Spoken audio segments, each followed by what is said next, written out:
네, 여러분 반갑습니다.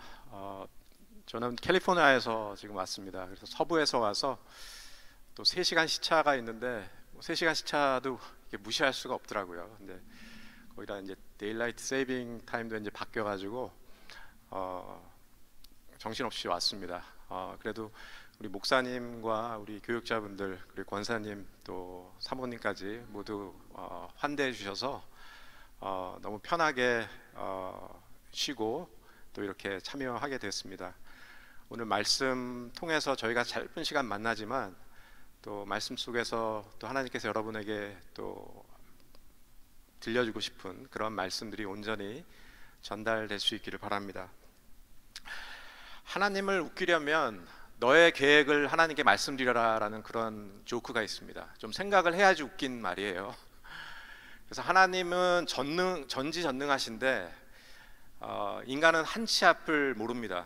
그런 하나님과 인간의 관계를 빗댄 말이라고 할 수 있습니다.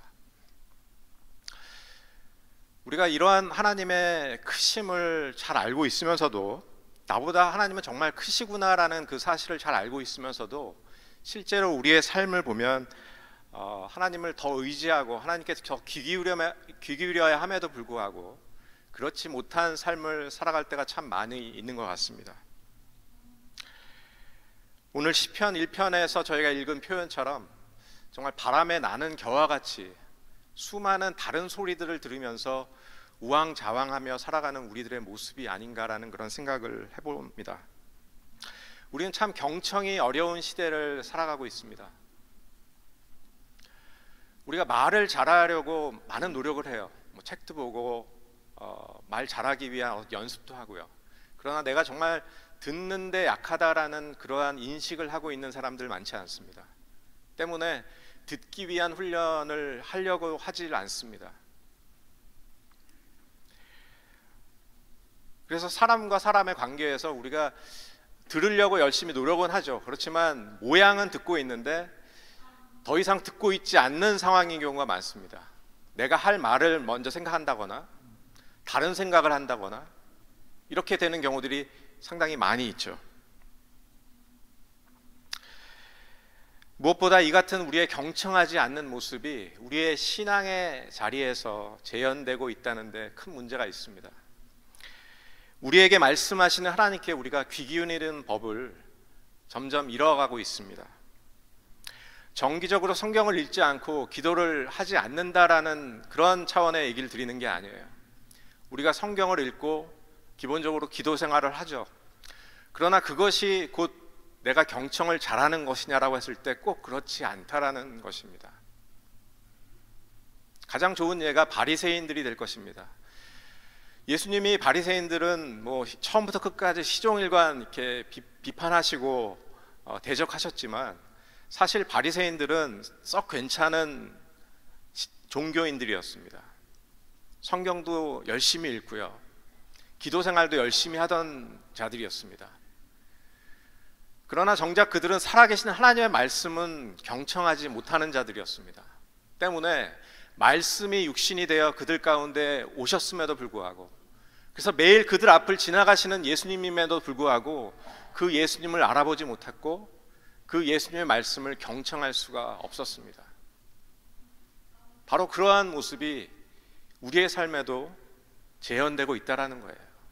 우리가 비록 성경도 읽고 기도 생활도 열심히 하고 나름대로 신앙생활 잘한다고 하지만 어쩌면 우리의 신앙생활은 경청함이 없는 종교생활일 수 있다는 것입니다. 여러분은 어떤가요? 여러분은 하나님의 말씀을 잘 경청하며 살아가고 있습니까? 오늘 말씀을 통해서 저희가 경청의 중요성을 다시 한번 확인하고 경청의 유익이 무엇이고 또 그 경청을 온전히 이루기 위해서 우리가 어떻게 해야 되는가에 대해서 좀 짧은 시간이지만 살펴보는 그러한 시간을 가지려고 합니다. 잠깐 같이 기도하고 시작하겠습니다. 이 시간 우리의 기도가 먼저 경청의 기도가 됐으면 좋겠습니다. 여러분들 이미 예배 가운데 계시지만 여전히 세상 속에 있는 여러 염려와 또 근심의 짐들을 여러분들 짊어지고 있다면 이 시간 온전한 경청을 위해서 여러분의 염려와 여러분의 두려움과 여러분의 분노와 여러분의 쉴 수 없는 마음들을 이 시간 하나님 앞에 다시 한번 내려놓으시기 바랍니다.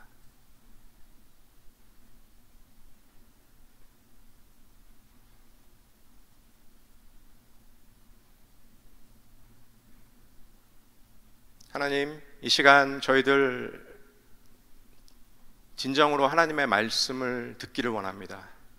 또 우리의 매일의 삶에서 우리를 이끄시는 하나님의 그 고요한 속삭임에 저희가 답하며 살아가기를 원합니다. 경청에 서툰 저희들이 다시 한번 오늘 말씀을 통해서 경청하는 삶을 회복할 수 있도록 인도해 주시옵소서. 살아계신 예수님의 이름으로 기도합니다. 아멘. 경청은 지속적인 관계의 핵심이 됩니다. 그래서 여러분들이 사랑하는 사람들 간의 관계, 또 서로 존경하는 사람들 간의 관계를 보면 그 안에는 경청이라는 공통적인 요소들이 있습니다. 사랑하는 연인들의 모습들 속에서, 또 서로 사랑하는 엄마와 아기의 모습 속에서, 또 서로 존중하는 멘토와 제자의 모습 속에서 우리는 그러한 경청의 모습, 귀 기울이는 그런 모습을 우리가 볼 수 있습니다. 그 사람의 말을 한마디라도 놓치지 않으려고 애쓰는 모습을 볼 수가 있습니다. 경청을 의미하는 라틴어가 아우디레라는 그런 말입니다. 그래서 영어로 나중에 그 오비디언스라는 말이 있죠. 순종이라는 말입니다. 그래서 경청이라는 말과 순종이라는 말은 그 어근이 같아요. 그래서 잘 듣는 사람은 잘 순종하는 사람입니다. 그렇기 때문에 하나님께서도 우리 인간들을 창조하시고 그 인간이 어떠한 존재가 되기를 원하셨냐 하면 경청하는 존재가 되기를 원하셨습니다. 분명히 기억하셔야 돼요. 하나님은 경청하는 존재가 되기를 원하셨다라는 겁니다. 일을 잘하는 사람, 교회 봉사를 잘하는 사람, 헌금을 잘하는 사람, 물론 그런 것들도 중요하죠. 그러나 그것은 어떻게 보면 부차적인 겁니다. 1차적으로 중요한 것은 경청하는 자인가를 하나님은 보신다라는 거예요. 하나님께서 인간에게 입은 하나를 주셨지만 귀는 2개를 주셨다라고 하잖아요. 그리고 우리가 처음 엄마의 뱃속에 있을 때 가장 먼저 발달하는 기관 중에 하나가 귀라고 합니다. 그래서 엄마는 아기에게, 아직 세상 속으로 나오지 않은 아이에게 벌써 태교를 하는 것입니다. 음악을 들려주고 노래를 흥얼거리고, 마찬가지로 인간이 죽을 때 마지막까지 살아있는 기관이 귀라고 합니다. 그래서 여러분들이 돌아가시기 직전에 임종을 앞둔 분들에게 찾아가서 끝까지 찬송을 부르는 이유도 그런 이유죠. 그렇기 때문에 마지막 작별을 할 때의 그 찬송은 너무나 돌아가시는 그 고인이 되시는 분께는 너무나 큰 위로가 되는 작별의 선물이라고 할 수 있습니다. 이처럼 하나님은 우리 인간을 지으실 때 우리의 귀를 상당히 중요한 기관으로 지으셨어요. 그만큼 우리가 경청하는 존재가 되기를 원하셨던 것입니다. 성경을 통해서 이러한 사실들이 너무나 잘 드러나고 있는데요. 짧은 시간이지만 저희가 한번 쭉 훑어보겠습니다. 성경의 첫 이야기, 창조 이야기는 하나님이 말씀하시고 여전히 혼란 중에 있는 그 창조 세계가 하나님의 말씀을 듣는 가운데서 하루하루 하늘이 열리고 바다가 열리고 동물이 만들어지고 새가 만들어지고 물고기가 만들어지고 또 인간이 지어지는 그러한 역사를, 그러한 창조 기사를 보여주고 있습니다. 창조 기사의 핵심은 말씀하시는 하나님과 그것을 듣는 피조 세계예요. 그래서 시작부터 경청이 중요하다는 것을 우리에게 알려주고 있습니다. 성경에 나타난 하나님의 인물들도 한결같이 하나님의 소리를 잘 듣는 사람들이었습니다. 대표적으로 몇몇 인물들을 보면 노아는 하나님의 소리를 잘 듣고 방주를 지었습니다. 아브라함은 하나님의 부르심을 잘 듣고 그 길로 나아갔습니다. 모세도 하나님께 귀 기울이고 광야에서 고통받는 히브리인들을 이끌어냈습니다. 사무엘은 어려서부터 말씀하옵소서 주의 종이 듣겠나이다라는 엘리 제사장이 가르쳐준 그 기도법에 익숙한 삶을 살았습니다. 그래서 경청함이 없는 사울 왕에게 이런 말을 남기죠. 순종이 제사보다 낫고 듣는 것이 수양의 기름보다 낫습니다라고 얘기합니다. 사무엘의 직업이 제사장이에요. 그런데 제사보다 순종이 중요합니다. 제물을 바치는 것보다 잘 듣는 사람이 되는 것이 중요합니다라고 얘기를 하는 거예요. 어떻게 보면 자기 직업에 큰 어떻게 보면 해가 될 수 있는 그러한 지금 권면을 하는 것이죠. 제사 안 지내도 좋으니까 잘 듣는 사람이 되라 얘기하는 것입니다. 그만큼 경청이 중요하다는 것이죠. 여러분 잘 아시는 다윗도 마음의 귀로 하나님의 말씀을 듣는 사람이었습니다. 그렇기 때문에 그에게 붙여진 별명이 하나님 마음에 합한 사람이라는 그러한 정말 영예로운 별명이 붙여졌죠. 무엇보다 경청해 보는 인간의 몸으로 이 땅에 오셔서 죽기까지 하나님 말씀에 순종하시고 귀 기울이셨던 예수님이실 것입니다. 말씀이 육신이 되어 이 땅에 오셨고 그 예수님께서는 광야에서 시험 받으시는 가운데 결국 광야의 시험의 골자는 뭐냐면 하나님 말씀에 경청하는 삶을 살 것이냐, 아니면 세상의 유혹에 이끌려 세상의 권세와 인기와 어떤 부에 이끌려 현혹되는 삶을 살 것이냐에서 예수님이 결정을 하셔야 했습니다. 당연히 예수님의 결정은 하나님 말씀에 경청하는 쪽을 택한 것이죠. 그래서 사탄이, 마귀가 유혹할 때마다 하나님의 말씀은 이렇게 하셨다라는 말로 대적을 했습니다. 또 마지막 죽으실 때에도 겟세마네 동산에서 나의 원대로 마시고 아버지의 뜻대로 하시라고 하면서 경청하는 기도로 마치셨습니다. 성경은 이처럼 경청의 중요성을 우리에게 알려주고 있습니다. 그래서 로마서는 이 모든 것을 총괄해서 결국 믿음이라는 것은, 신자의 성도의 믿음이라는 것은 들음에서 난다라고 정리해주고 있습니다. 성경에 어떤 학자가 세어보니까 1500번 정도 들으라는 말씀이 나온다고 해요. 들으라라는 동사가 나온다고 합니다. 그리고 하나님께서 인간을 책망하실 때 가장 많이 하시는 책망이 너희가 듣지 않는다라는 책망이라고 그래요. 그래서 성경 전체를 통해서 우리에게 가르쳐주는 중요한 사실은 인간은 듣는 존재다라는 거예요. 그리고 경청하는 자가 하나님의 신실한 백성이고 우리의 신앙은 경청을 통해서 형성된다라는 것입니다. 성경이 이렇게 거듭해서 알려주는 경청의 유산을 잘 계승하고 발전시키는 것이 오늘날 우리들의 어떤 책임이라고 할 수가 있습니다. 시편 1편도 그런 의미에서 하나님의 백성의 복된 삶의 비밀을 알려주고 있습니다. 시편은 우리가 흔히 기도문이라고 하잖아요. 그래서 실제로 예배 때에도 많이 사용되는 것이 시편입니다. 그러나 시편 1편은, 방금 읽은 시편 1편은 감사와 간구의 기도의 형태이기보다는 오히려 지혜서 같은, 잠언서라든지 전도서와 같은 그런 지혜서와 같은 형식을 띠고 있습니다. 복 있는 사람과 악한 사람의 길에 대해서 이야기해주고 있죠. 그 운명에 대해서 이야기해주고 있습니다. 어디에 뿌리를 두고 있느냐에 따라서 당신의 생이 복된 삶이 될 수도 있고 악한 자의 삶이 될 수도 있다라고 이야기해 주는 거예요. 그래서 그 뿌리 내림에 의해서 의인은 시냇가에 심은 나무와 같아지고 악인은 바람에 나는 겨와 같은 운명이 된다라고 아주 이미지화해서 우리에게 알려주고 있습니다. 그렇게 시편 기자는 시편 1편을 통해서 우리의 뿌리 내림이 어디에 있는가를 확인시켜 주면서 어떤 그의 기도서를 우리에게 전해주고 있는 것입니다. 시편 기자가 1편에서 말하는 그 뿌리 내림은 바로 묵상하는 삶입니다. 그래서 여러분들이 1편 2절에서 읽으신 것처럼 오직 여호와의 율법을 즐거워하여 그의 율법을 주야로 묵상하는도다. 그래서 복 있는 자의 모습, 시냇가에 심겨진 견고한 나무의 모습을, 왜 근거를 바로 묵상하는 삶에서 이야기해주고 있습니다. 여러분, 묵상은 무엇입니까? 그러니까 오늘날 우리의 독서법으로는 묵상을 좀처럼 설명하기도 이해하기도 쉽지가 않습니다. 우리는 개인적으로 책을 읽는 것과 성경을 읽는 것을 사실 잘 구별하기가 쉽지 않잖아요. 워낙 개인 독서 방식에 우리가 익숙해져 있기 때문에 성경도 그렇게 읽는 경우가 많습니다. 근데 성경에서 이야기하는 하나님 말씀을 읽으라고 할 때의 묵상은 히브리어로 하가라는 단어예요. 하가.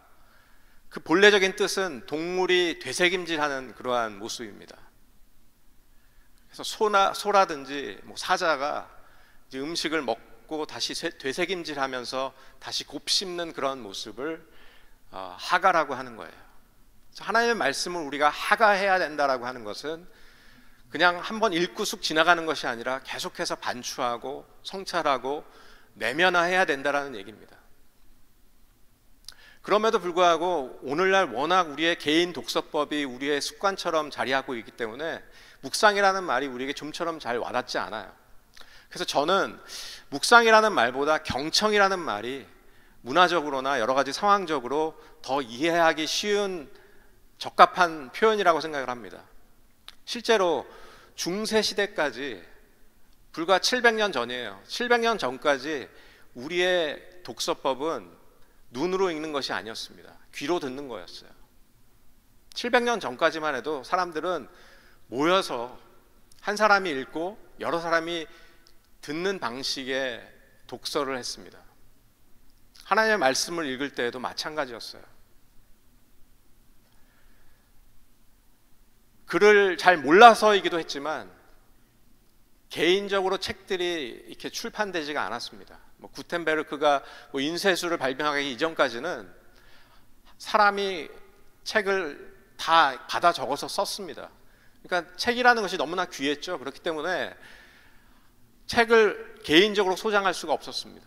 그래서 마을에 한 권, 교회에 한 권 이렇게 있었죠. 그러니까 읽는 방식이 한 사람이 읽고 나머지 사람들은 그것을 귀 기울여서 경청하는 방식이었습니다. 구약시대에는 당연히 더 그랬을 거예요. 그래서 성경에서 묵상, 하나님 말씀을 묵상한다, 읽어라라고 했을 때의 그 의미는 온전히 경청하라는 의미와 다르지 않습니다. 시편 1편을 통해서 확인할 수 있는 두 가지 사실이 있는데요.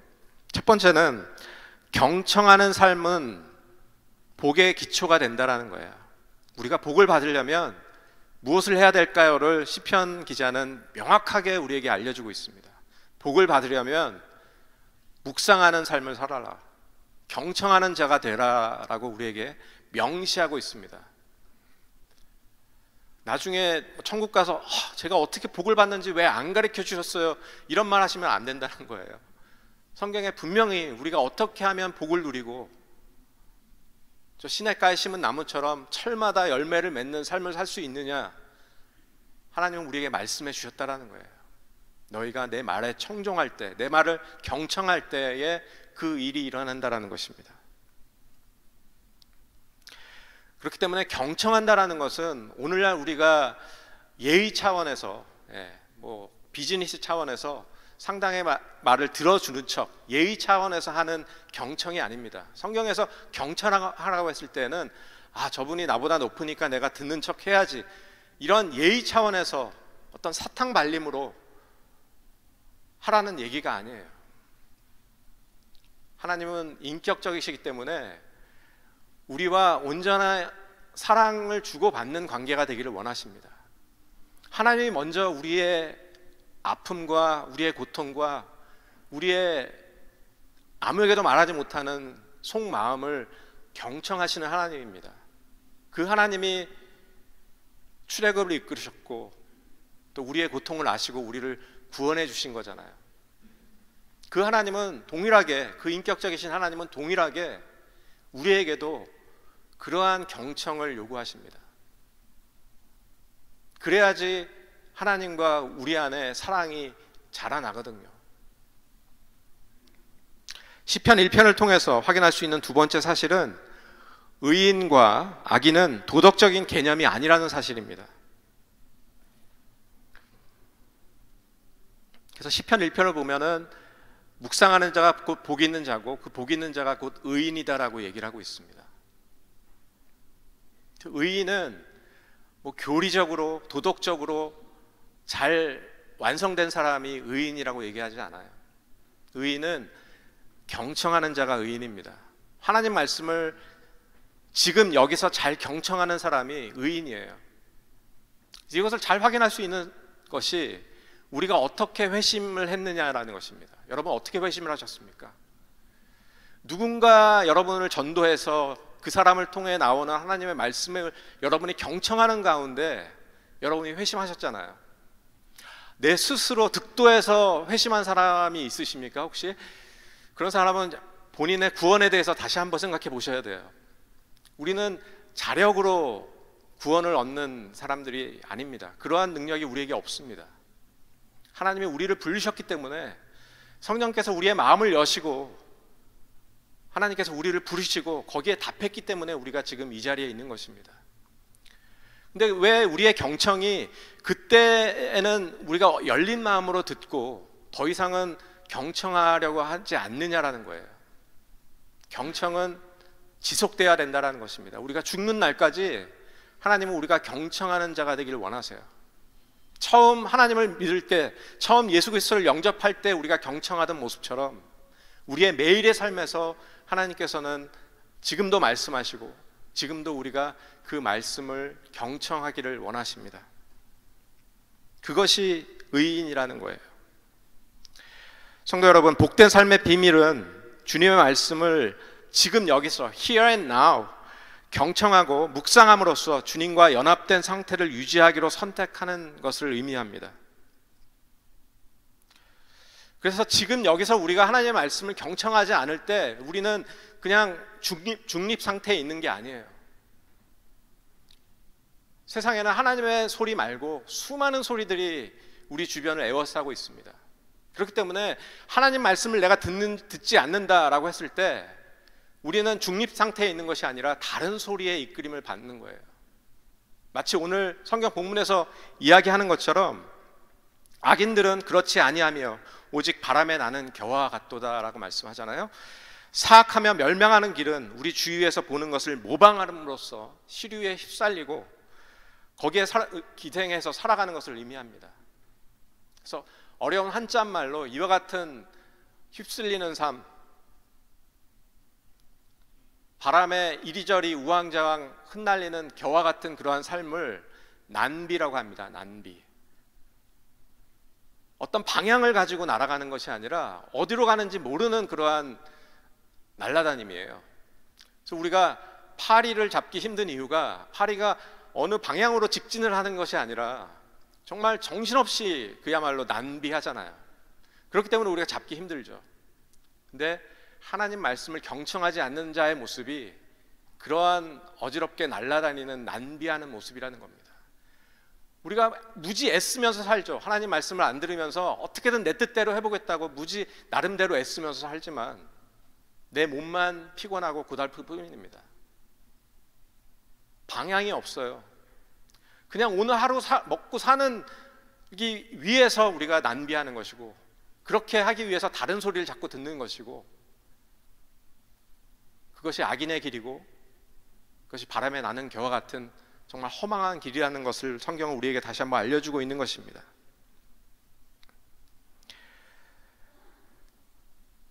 여러분, 경청은 이렇게 중요합니다. 그래서 우리가 우리 개인의 삶에서 거룩한 하나님의 백성답게 온전한 경청을 이루는 삶, 묵상하는 삶, 그래서 그런 묵상을 통해서 시냇가에 심은 나무처럼 정말 뿌리 깊은 그러한 견고한 삶을 우리가 살아내는 것이 상당히 중요합니다. 근데 개인적으로도 경청하는 것이 중요하지만 공동체적으로도 경청의 삶이 상당히 중요합니다. 그래서 오늘 읽은 데살로니가 전서의 이야기가 그런 이야기를 또 해주고 있는데요. 사도 바울이 사도행전 17장을 보면은 데살로니가 회당에서 복음을 전하게 됩니다. 그래서 3주간 데살로니가에 머물면서 매주 토요일마다 복음을 전했어요. 데살로니가 회당에서 하나님의 말씀을 전했습니다. 시간이 많지 않죠. 또 바울이 다른 곳에서도 복음을 전해야 되기 때문에 제한된 시간에 데살로니가에 있는 믿지 않는 사람들을 위해서 복음을 전했습니다. 그러니까 그리스도 중심으로 말씀을 보도록 주님의 죽으심과 부활하심에 대해서 설명하고 또 그것을 통해서 말씀을 보도록 그들을 깨우쳤습니다. 그리고 어쩔 수 없이 바울은 그 안에서 회심하는 사람, 또 그 안에서 세례받는 사람, 이런 어떤 변화가 일어났음에도 불구하고 더 이상 머물지 못하고 데살로니가를 떠나야만 했습니다. 근데 얼마 지나지 않아서 데살로니가에 큰 핍박이 닥쳤다는 소식을 들었어요. 그래서 너무나 염려가 됐습니다. 과연 내가 복음을 전한 그 데살로니가의 신자들이, 이제 갓 예수님을 영접한 이들이 계속 믿음을 유지해 나갈 것인가, 그 교회가 계속 살아남을 것인가, 많은 염려가 됐습니다. 그래서 그 제자 디모데를 통해서 네가 한번 가봐라. 그래서 그들이 잘 있는지 보고 그들을 위로해주고 와라. 그래서 디모데가 왔을 때에 보고받은 내용을 통해서 데살로니가 교인들에게 쓴 편지가 방금 우리가 읽은 데살로니가 전서입니다. 데살로니가 전서는 베드로가 디모데의 보도를 받고 깜짝 놀란 이야기로 쓰여진 책이라고, 편지라고 볼 수 있습니다. 그래서 데살로니가 전서 1장 2절에서 3절을 보면은 바울의 감사의 내용이 나옵니다. 우리가 너희 모두로 말미암아 항상 하나님께 감사하며 기도할 때에 너희를 기억하면 너희의 믿음의 역사와 사랑의 수고와 우리 주 예수 그리스도에 대한 소망의 인내를 우리 하나님 아버지 앞에서 끊임없이 기억함이니 얘기합니다. 무슨 말이냐면 바울이 그토록 정말 이들이 잘 생존해 있을까, 서바이벌 하고 있을까, 그 신앙을 지켜내고 있을까 걱정을 했는데 오히려 믿음과 소망과 사랑 안에서 그들이 견고한 믿음 가운데 성장하고 있는 것을 보여준 것입니다. 그래서 내가 너무나 감사하다라고 그렇게 표현을 하는 거예요. 그래서 데살로니가전서 1장 8절에 보면은 오히려 너희가 이제 갓 태동한 너희 교회가 지역의 본이 되고 있다라는 얘기를 하고 있습니다. 그러므로 너희가 마게도냐와 아가야에 있는 모든 믿는 자의 본이 되었느니라라고 얘기를 하고 있습니다. 그 비결이 뭘까요? 이제 3주 동안 말씀을 배운 공동체예요. 3주 동안 말씀이 들어간 사람들입니다. 이제 갓 예수님을 믿기 시작한 공동체예요. 그런데 그 작고 미약한 공동체가 어떻게 그 모진 핍박 속에서도 단순히 서바이벌 하는 것이 아니라 오히려 주변 사람들을 돕고 구제하고 믿음과 소망, 사랑 안에서 살아가는 모든 교회의 본이 될 수 있었을까요? 어떻게 그런 교회로 성장할 수 있었을까요? 그 비밀을 펠로우십 교회 여러분들에게만 알려드리겠습니다. 어디 가서 말하지 마세요. 물론 이게 방송이 되겠지만 오늘 읽은 바로 데살로니가 전서 2장 13절에 그 답이 있습니다. 이러므로 우리가 하나님께 끊임없이 감사함은 너희가 우리에게 들은 바 하나님의 말씀을 받을 때에 사람의 말로 받지 아니하고 하나님의 말씀으로 받음이니. 비밀은 뭔가요? 경청하는 공동체였다라는 거예요. 경청하는 공동체. 1장 7절에도 이렇게 말합니다. 너희는 많은 환난 가운데서 성령의 기쁨으로 말씀을 받아 우리와 주를 본받는 자가 되었느니라, 이렇게 얘기하고 있습니다. 여러분, 위대한 바울도 종종 믿음이 부족할 때가 있었습니다. 아마 리더십의 자리에 있는 우리 목사님이나 또 선교사님이나 혹은 뭐 장로님, 집사님, 뭐 권사님, 뭐 교회 여러 직분을 맡고 있는 분들은 누구보다 잘 아실 거예요. 그러니까 하나님의 일을 할 때에 이 일이 잘 돼야 된다라는 어떠한 나름대로의 책임감이 지나치면 강박이 됩니다. 교인들이 많이 와야 되는데, 성경 공부반이 잘 성장해야 되는데, 사람들이 변해야 되는데, 교회 예산이 좀 더 많아져야 되는데, 이런 강박들이 생기는 경우가 있죠. 그게 나쁜 마음이 아니라 우리가 잘 하려다 보면 그러한 마음들이 생깁니다. 책임을 맡고 있는 자들에게는 그러한 강박감들이 찾아와요. 그럼 그 강박감들을 이겨내지 못하면 어떤 현상이 발견하냐면 결국은 인간적인 방법에 의지하게 됩니다. 더 많이 막 회의를 하고 모임을 갖고 궁리를 하고 뭔가 어떻게든 살아날 방법을 고안해내는 것이죠. 바울도 마찬가지인 거예요. 네, 믿음으로 그가 여러 위험 가운데서도 복음을 전했지만 걱정이 됐습니다. 과연 이들이 열매를 맺는 공동체가 될 것인가? 근데 그런 바울이 지금 깨닫는 것입니다. 한 사람을 변화시키는 것은, 한 공동체를 성장시키는 것은 인간이 아니라 바로 하나님의 말씀이라는 거예요. 말씀을 경청하는 공동체 가운데 변화가 있고 성장이 있고 열매가 있다라는 것입니다. 사도행전과 데살로니가 전서가 전하는 메시지는 아주 명확해요. 공동체를 세우는 것은 하나님의 말씀이고 그 말씀을 경청하는 삶이라는 것입니다. 프로그램이 아니에요. 많은 미팅과 넉넉한 예산이 아닙니다.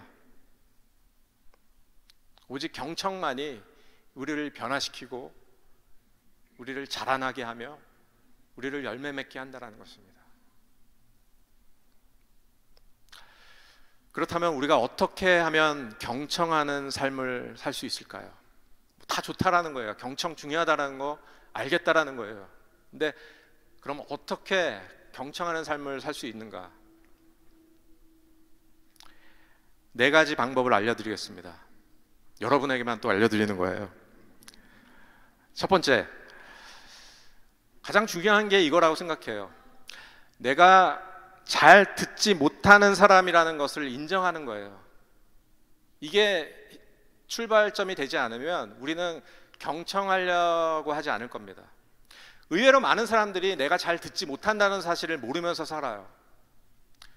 왜냐하면 입은 닫혀 있지만 귀는 열려 있기 때문에 그런지 몰라요. 항상 열려 있으니까 뭐 듣는 게 뭐가 힘들어. 그러나 우리는 압니다.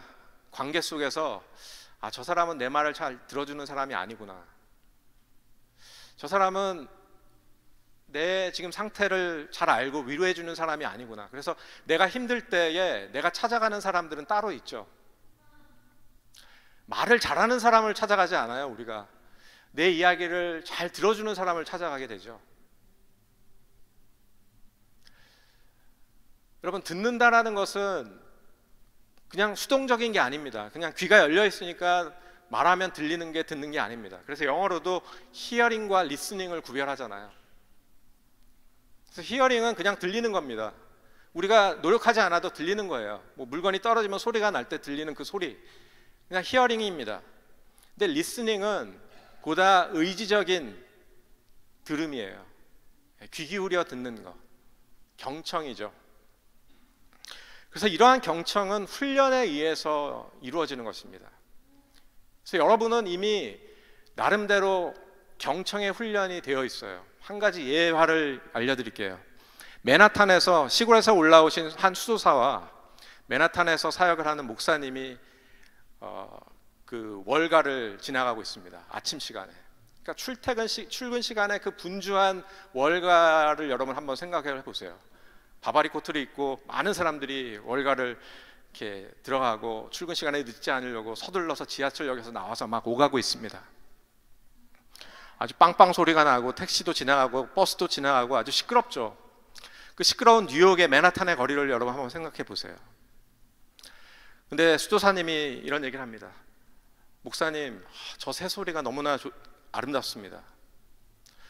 목사님이, 아니 여기 맨하탄에 무슨 새가 있다고. 근데 시골에서 올라오신 목사님은 시골에서 듣던 그 새소리에 익숙했기 때문에 맨하탄에서도 새소리를 들을 수가 있는 거예요. 그러니까 목사님이 수도사님에게 이렇게 얘기를 하죠. 수도사님은 정말 청력이 정말 좋으신 것 같습니다. 그러니까 수도사께서 이렇게 얘기를 합니다. 아닙니다. 목사님, 우리의 귀는 길들여지는 것뿐입니다. 그래서 저는 새소리를 잘 듣는 거예요. 잘 보세요. 그러면서 수도사가 호주머니에서 동전을 여러 개를 꺼내서 길거리에 갑자기 확 뿌립니다. 어떤 일이 일어났을까요? 막 분주하게 그 시끄러운 가운데서 오가는 맨하탄의 그 월가의 바바리 코트를 입은 사람들이 일순간에 다 뒤를 돌아보는 거예요. 자기 주머니를 만지면서. 네. 그러니까 우리의 귀는 이미 훈련이 되어 있습니다. 내가 원하는 소리를 듣도록 훈련이 되어 있어요. 그래서 그 말은 결국 무엇이냐? 우리가 하나님의 말씀을 잘 듣기 위해서는 나 귀 있어, 들으면 되지, 아니에요. 우리가 훈련이 돼야 된다는 것입니다. 내가 하나님 말씀을 듣기에 지금 준비가 되어 있지 않고 내 귀가 열려 있지 않습니다라고 인정을 해야지만 우리가 하나님 말씀을 잘 들을 수 있는 자리에 갈 수 있습니다.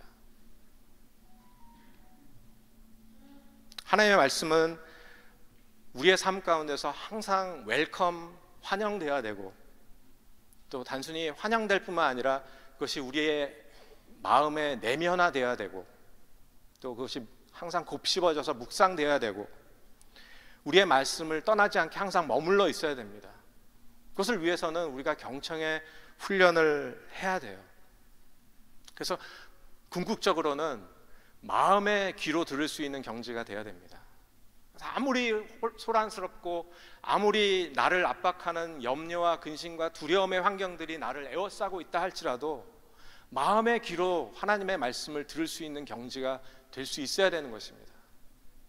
막 조용한 데 가야지만, 어떠한 집회에 가야지만, 어떠한 기도원에 가야지만 하나님의 말씀을 들을 수 있고, 이러면 어떻게 우리가 매일매일을 살아갈 수 있겠어요? 하나님 말씀을 들으면서 훈련이 돼야 된다는 것입니다. 두 번째, 우리가 경청의 삶을 살기 위한 비결은 물러나기입니다. 물러나기.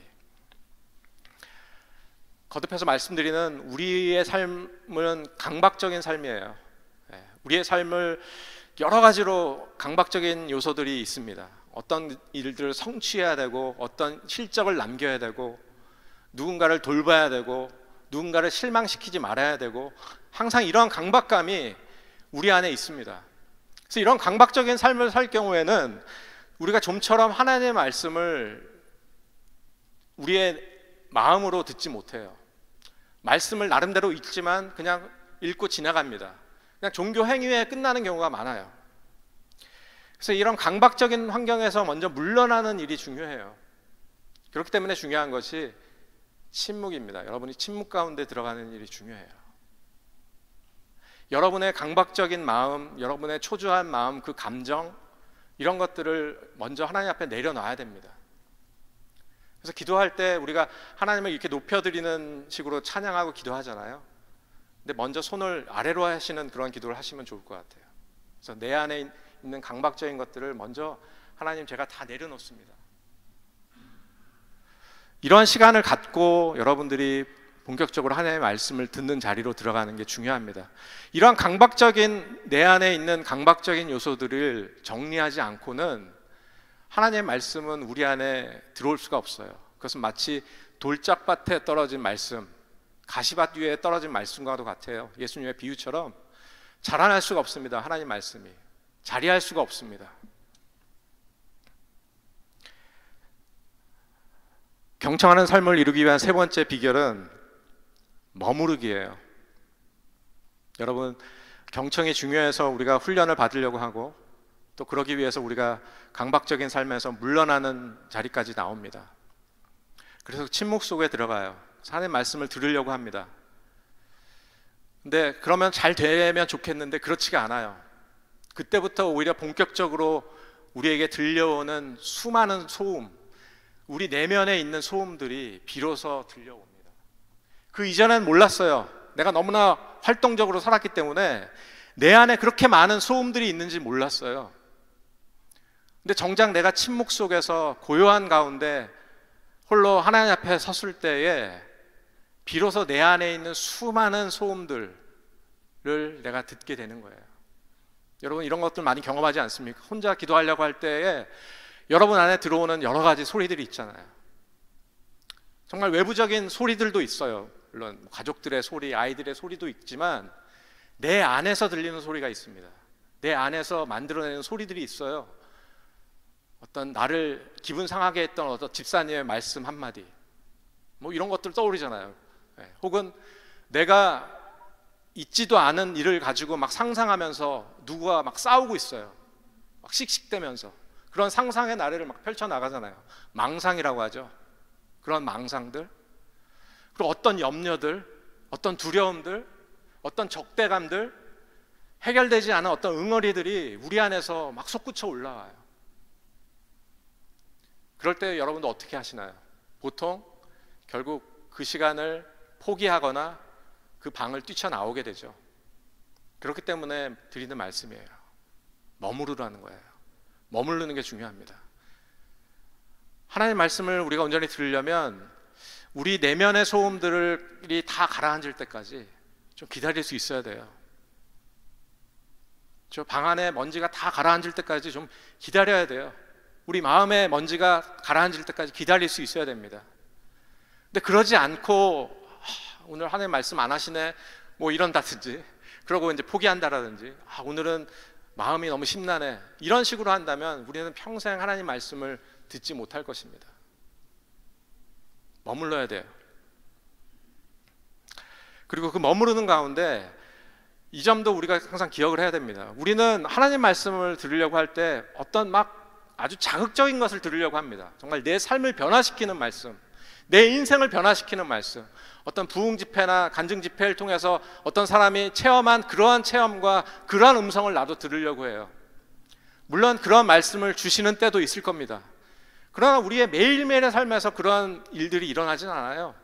성경의 인물들도 매일매일 그렇게 하나님의 말씀을 막 들으면서 살 것은 아니었습니다. 여러분, 우리의 일생 가운데 여러분이 손에 꼽는 정말 음식들이 있죠. 그때 어느 섬에서 먹었던 어떤 회는 정말 내 인생의 정말 식사였어, 막 이런 어떤 여러분이 기억하는 그런 맛있는 식사들, 식탁들이 있잖아요. 어느 집사님이 차려준 그 식사는 내가 정말 잊을 수 없어. 근데 그런 식사가 매 끼마다 우리에게 있나요?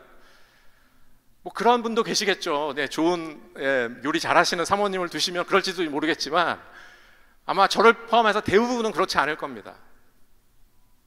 그러나 우리를 오늘날처럼 건강하게 있게 만들어준 거는 그 특별한 식사, 한두 끼의 특별한 식사가 아니라 우리가 지금은 기억조차 못하는 그 반찬과 그 음식도 기억조차 못하는 그 평범한 식사들에 의해서 내가 지금 건강하게 이렇게 서 있는 거예요. 하나님 말씀도 마찬가지라는 겁니다. 어쩔 때는 정말 드라마틱한 하나님 말씀이 내 마음을 터치할 때도 있지만 대부분의 날들은 평범한 하나님의 말씀이 나에게 말씀하시고 속삭이시고 확인시켜 주시는 그러한 일들도 많아요. 근데 그것이 무의미한 것이 아니라 그런 시간들이 오히려 나를 자라나게 하는 중요한 요소들이라는 거죠. 그렇기 때문에 여러분, 머무르되 너무 자극적인 것만을 받으려고 하지 마시고 고요함 중에 말씀하시는 그 하나님을 기다리세요. 마지막으로 성찰적인 존재가 되기, 성찰의 기도가 중요하다는 것입니다. 여러분, 우리가 나에게 말씀하신 하나님을 경청하려고 할 때에 결국 놀랍게 발견하는 사실은 뭔지 아세요? 이미 하나님은 나에게 말씀하고 계시다라는 거예요. 이제부터 하나님 말씀해 주세요가 아니라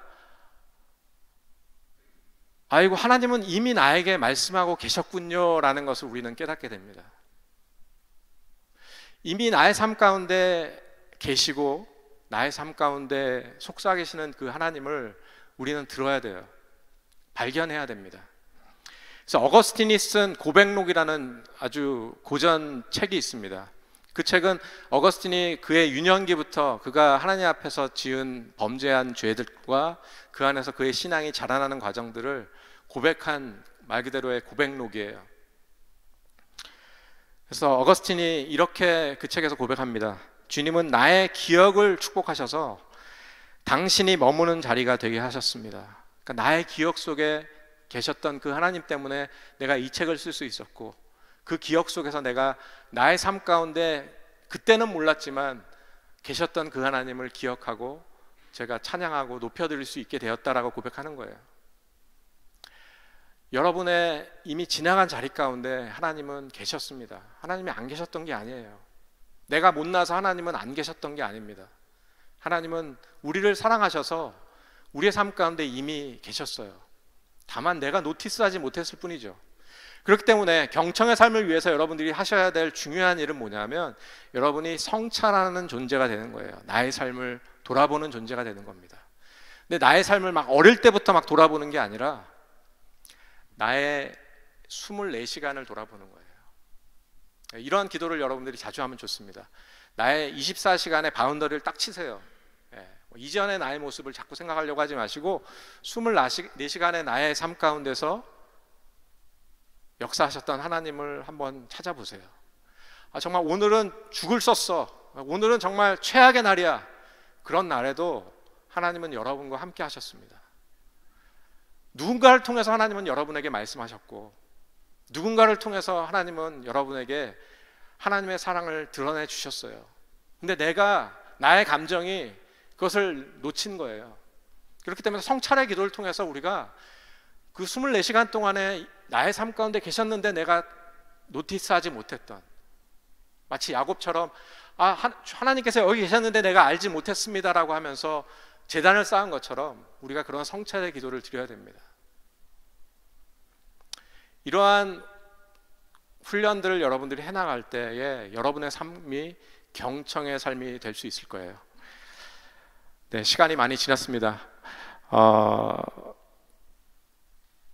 제한된 시간에서 제가 여러분에게 꼭 드리고 싶은 말씀은 이거였습니다. 여러분이 정말 복된 삶을 누리기 원하신다면 경청하는 자가 되라는 거예요.